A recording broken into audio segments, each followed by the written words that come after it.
Right, so that's the rear bumper off, rear wing off. I'll show you a couple of things here. This is the air tank, which is the accumulator, again for the air shift. Oil coolers. We've got, that's the bottom of the airbox. Rear camera, air lance connection, oil tank breather.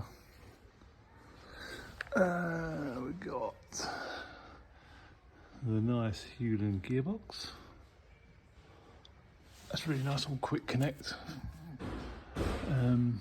Exhaust, these things fracture like you wouldn't believe around these mounts, but we'll have them off and take a look at them. All of this stuff, everything you see here, all this bottom section, the whole lot drops down. You'll see in the next few videos, the whole assembly comes down with the wheels even still attached to it.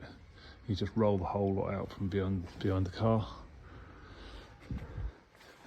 Don't know if you've seen in here.